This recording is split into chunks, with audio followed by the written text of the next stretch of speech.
Anak, boyfriend mo ba yung anak ng kapitbahay natin? Opo, Nay. Ano? Ayoko yun! Makipaghiwalay ka na doon! Bakit naman, Nay? Mahal namin yung isa't isa. Di nga marunong magbayad ng utang yung nanay nun? Oh, ano naman kinalaman namin doon? Basta! Di kayo pwede nun! A few moments later. Babe, pumunta ka na. Tulog na si nanay. Hi, babe! Hello. Ba't parang kabado ka, babe? Kasi ayaw sa'yo ng nanay ko. Ayan na nga ba sinasabi ko?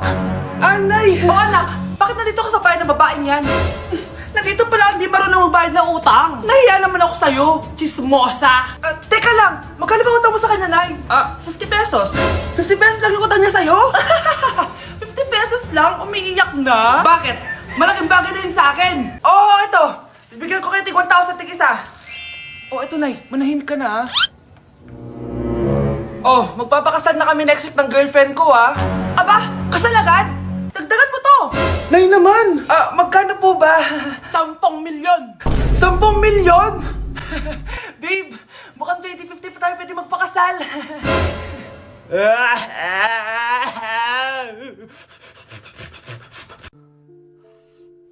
Mahal, saan ka galing? Galing ako sa doktor, mahal. Nagpa-check up ako. Anong sabi? Malala na daw yung damage sa kidney ko, mahal.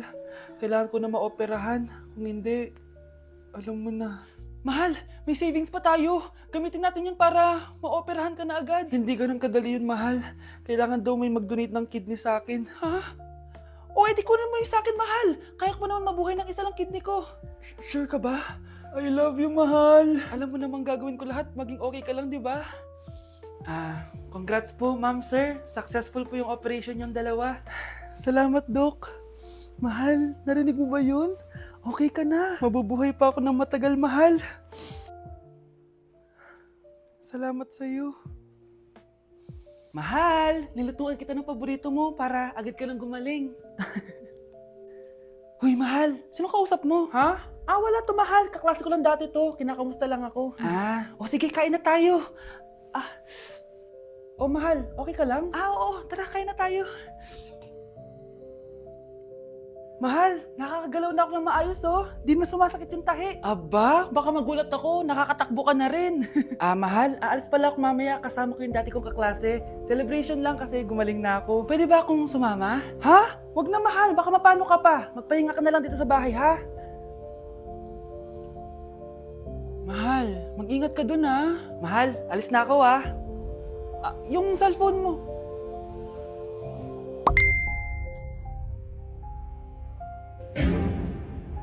Sino to?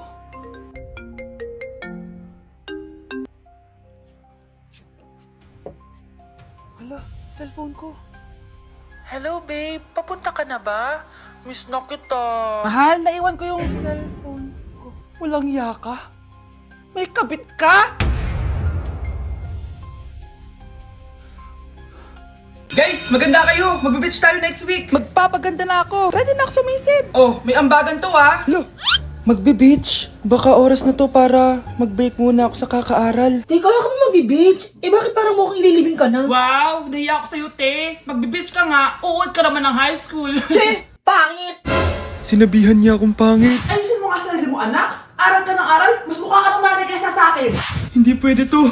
Kailangan kong maging fresh bago kami mag-beach. 3 days later. Aalis na tayo. Asan na ba si Scarlett? Ano ba yan? Pa-importante kasi. Wait guys, andito na ako. Scarlett? Ikaw yan? Ano nangyari sa'yo, be? Nagparitoke ka, no?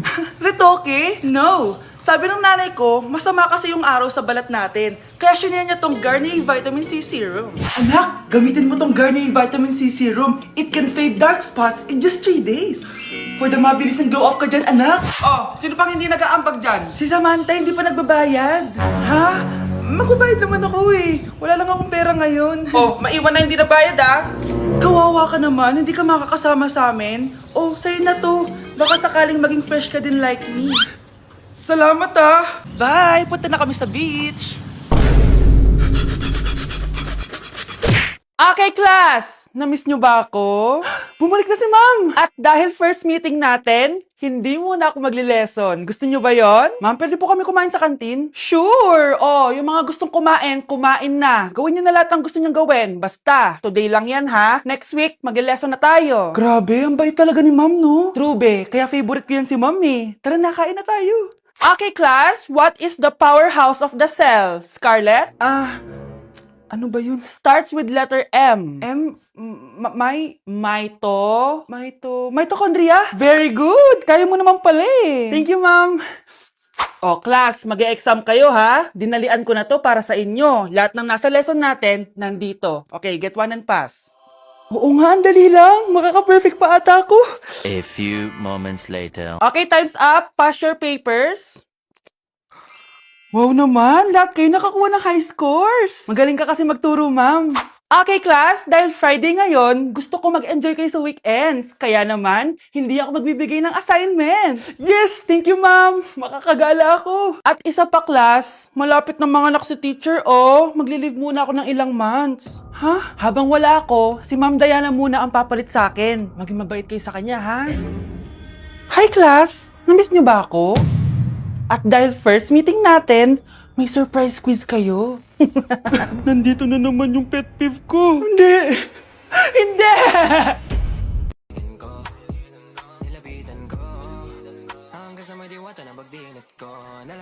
Aray! Disturb. Di ako yun ah. Wala na nga akong kapartner! Mambabato pa kayo! Hi. Ako, pwede mo ako maging partner. Tony? Totoo ba to? Matagal ko na siyang crush. Tumabi ka nga sa banta, panira ka sa view. Hi, Jessica! Hi! TikTok tayo, Jessica. Ako yung partner mo. Ako? Sure, sige.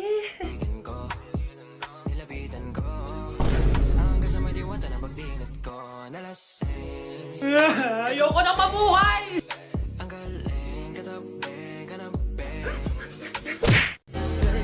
Nay, picture tayo! Alam ko yan, anak. Yan yung sa TikTok, no? Teka lang, kanino ko send yan? Kay Daddy. Dali na, Nay.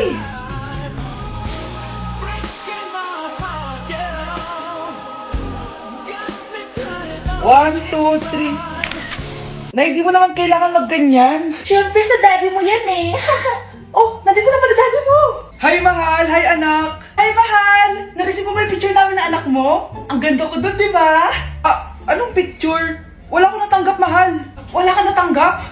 Anak, akala ko isisend mo sa daddy mo yung picture natin. Hindi naman kay Daddy, Nay. Ha? Sinong daddy sinendan mo? Sa sugar daddy ko! Ang makakasagot na to may plus point sa akin. What is 2 times 2? Ma'am ako, ma'am. Wala bang gustong sumagot? Ma'am, alam ko po yung sagot. 2 times 2.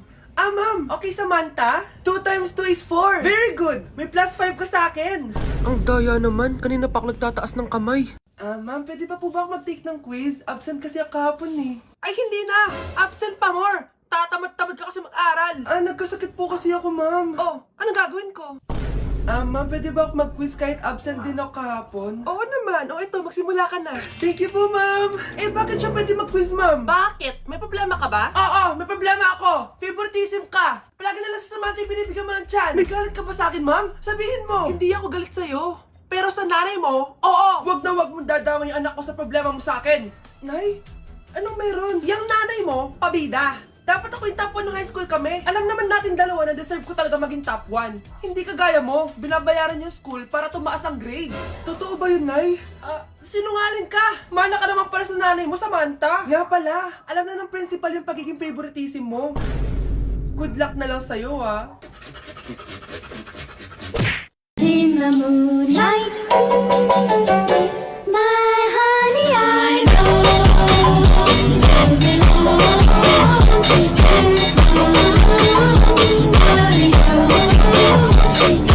Okay, class. The nomination for Muse is now open. Ma'am, I nominate myself. Subukan niyo mag-nominate ng iba. Pa-main character talaga siya, oh. Ma'am, I nominate Scarlett. Hala, maglalaban sila. Ooh, ang dalawang magkaribal. Ay, nako. For sure, mananalo ako. Let's fight fair and square. Okay, we have 2 candidates. Unang tanong, Anong meron sa inyo na wala sa kalaban nyo? Ang bagay na meron ako at wala siya ay yung mga mansyon namin.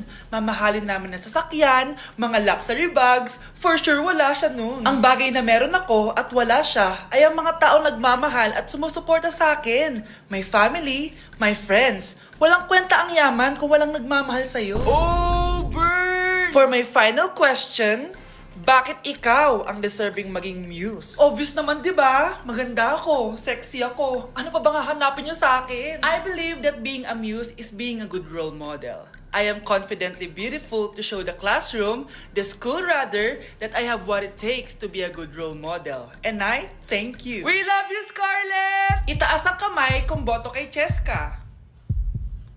Okay? Itaas ang kamay kung boto kay Scarlett. Okay, Cheska! Panalo ako! Pwede ka nang bumalik sa upuan mo! Meron na tayong bagong muse! Si Scarlett!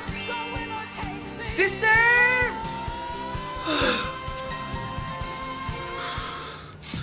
Hello? May ipapatumba ako sa'yo. Huwag niyo ko ikulong! Hindi ako scammer! Itigil niyo na yan! Hindi si nanay ang scammer. Pero nasa bahay na to, ang totoong scammer. Hoy bata, huwag kang mangialam. Wala ka namang ebidensya. Pero nay, alam ko hindi ko yung scammer. Tara na, sumama ka na sa akin. Mga anak, aayusin ko to ha? Babalik din ako, okay? Kung sino man sa inyo yung totoong scammer, umamin na kayo! Nakulong si nanay, di ba? Ate, walang may gustong makulong si nanay. Tsaka bakit kami lang tatlo sinisisi mo? Eh baka ikaw talaga yung totoong scammer. Imbes na magsisihan tayo, magtulungan na lang tayo para kay nanay. Malalaman ko rin ang totoo. Delivery po! Gabi na, may nagde-deliver pa? Kuya, kaninong parcel yan? Kay Susan po ulit. Ha? Paano nangyari yun? Eh, nasa kulungan na si nanay. Aba ma'am, hindi ko po alam. Taga-deliver lang po ako eh. Sige na po. Oh, nasa gitna yung kalaban ha? Hoy, ayusin mo na itong mga damit mo. Ilagay mo muna dyan sa kama. Oh, ayun na! Paano naman ito laman ng parcel na to? Nakakainis, talo na naman. Ano ba ito? Ba't nandito to? Ito ba yung galing sa scam? Sabi ko na nga ba, ikaw yung scammer! Ate, hindi ako yung scammer. May parcel na dumating at nakapangalan kay nanay. Di ba pang computer to? Eh, ikaw lang naman mahilig mag-computer dito eh. Ano na namang scam ang ginawa mo? Pasalamat ka, minor de edad ka pa. Bawal ka pa makulong. Pasensya na sa ginawa ng anak ko. Pagsasabihan ko to. Basta wag na uulitin ha. Ako na magbibigay sa mga may-ari neto. Sige na. Ang galing mo talaga. O eto, sino to cellphone? Akin tong pera. Mas kailangan ko to. Galingan mo pang mang-scam para mas marami tayong makuha. Bahala sa'yo. Makakaasa ka. Gagalingan ko pa.